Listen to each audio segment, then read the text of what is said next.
অনেকদিন আগের কথা। পাহাড়, নদী আর ঘন জঙ্গলে ঘেরা দুটি উন্নত রাজ্য ছিল, হেমন্তপুর ও চন্দ্রপুর। চন্দ্রপুরের রাজকুমারী ছিল মেঘমালা। তার সৌন্দর্যের কথা শুনে দূর দূরান্তের রাজপুত্ররাও মুগ্ধ হয়ে যেত। কিন্তু মেঘমালা ছিল শান্ত, ভদ্র আর দয়ালু। অন্যদিকে চন্দ্রপুর রাজ্যের রাজকুমারী ছিল চিত্রলেখা। সে ছিল অসাধারণ রূপবতী, কিন্তু তার মনে ছিল অহংকার, হিংসা আর অন্যকে ছোট করার প্রবল অভ্যাস। চিত্রকলা নিজেকেই পৃথিবীর সবচেয়ে সুন্দর বলে মনে করত। সে প্রায় তার দাসীদের জিজ্ঞেস করত, আচ্ছা বলো তো, পৃথিবীর সবচেয়ে বেশি সুন্দরী কে? তার দাসীরা বলতো, রাজকুমারী আপনি। দাসীদের মুখে এই কথাগুলো শুনে চিত্রকলা অনেক খুশি হয়ে যেত। এতে তার অহংকার আরো বেড়ে যেত।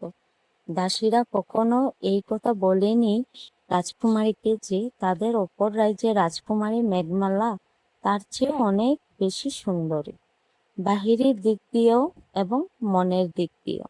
একদিন চিত্রকলা তার এক দাসীকে ছোট্ট একটি ভুলের জন্য অনেক অপমান করে বলেছিল, তোমাদের মতো ছোট লোকদের আমাদের রাজপ্রাসাদে রেখেছি বলেই তোমাদের ঘরের চুলায় রোজ আগুন জ্বলছে, তা না হলে না খেয়েই মরে যেতি।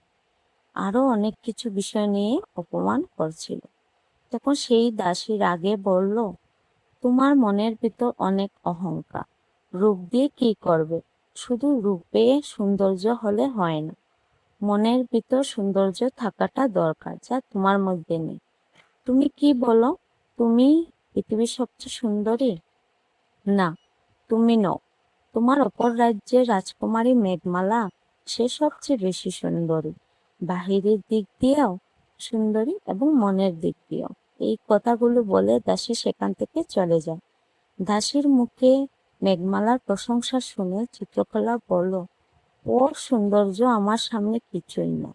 সবাই অকারণে ওকে বড় করে দেখে, কিন্তু আমি তো জানতাম না যে আমাদের অপর রাজ্যের রাজকুমারী মেঘমালা এত সুন্দর এবং এত সুনাম তার। তাহলে এই মেঘমালার সঙ্গে দেখা তো করতেই হবে। একদিন চিত্রকলা এক দাসীর কাছ থেকে জানতে পারে দুই রাজ্যের মধ্যে সেরা রাজকুমারীর নির্বাচনের জন্য সেখানে মেঘমালাও আসছে।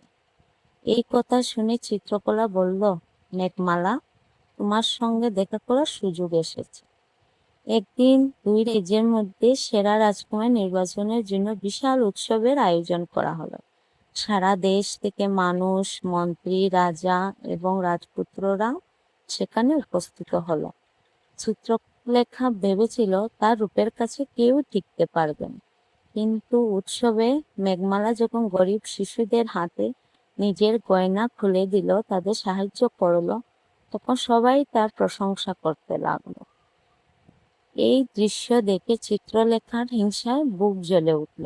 সে রাতে তার দাসী কুহেলিকে ডেকে বলল, যেভাবেই হোক মেঘমালাকে অপমানিত করতেই হবে। পরদিন সকালে রাজপ্রাসাদের মূল্যবান নীলমণির মুকুট হঠাৎ উধাও হয়ে গেল। চিত্রলেখা সবার সামনে বলল, আমি নিজ চোখে দেখেছি মেঘমালাই মুকুটের কাছে ঘোরাঘুরি করছিল। সঙ্গে সঙ্গে রাজসভায় কানাঘুষা শুরু হয়ে গেল। মেঘমালা চুপ করে দাঁড়িয়ে রইল। সে শুধু এইটুকু বলল, মিথ্যা একদিন না একদিন ধরা পড়বেই। কয়েক ঘন্টা পরে প্রাসাদের এক দাসী ভয়ে কাঁপতে কাঁপতে সত্য কথা বলে ফেলল। আসলে চিত্রলেখার আদেশেই মুকুট লুকিয়ে রাখা হয়েছিল। সবাই স্তব্ধ হয়ে গেল।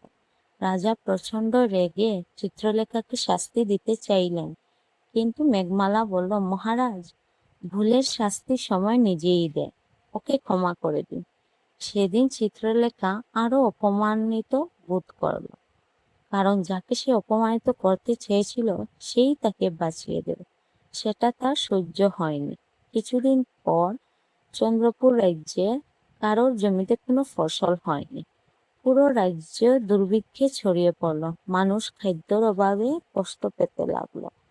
চিত্রলেখা সাহায্যের জন্য চারিদিকে দূত পাঠালো, কিন্তু কেউ এগিয়ে এলো না।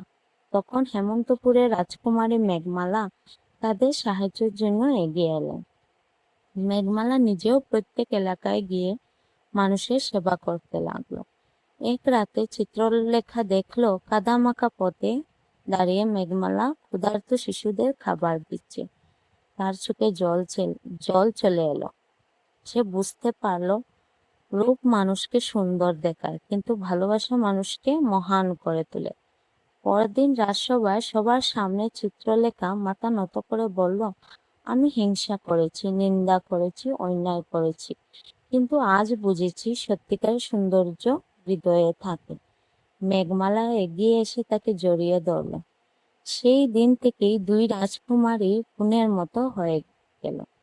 দুই রাজ্যের মধ্যে সম্পর্ক আরো মজবুত হয়ে গেল, আর তাদের বন্ধুত্বের গল্প বহু বছর ধরে দেশের মানুষ মুখে মুখে বল।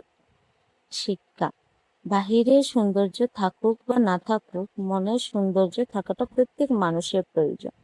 সৌন্দর্য সারা জীবন থাকে না, কিন্তু মনের ভিতরে সৌন্দর্য সারা জীবন থাকে, তুমি পৃথিবীতে থাকো বা না থাকো। আপনারা হয়তো ভাবছেন যে আমি আমার নিজের ভয়েস দিয়ে আপনাদের কেন গল্পটি শোনাচ্ছি।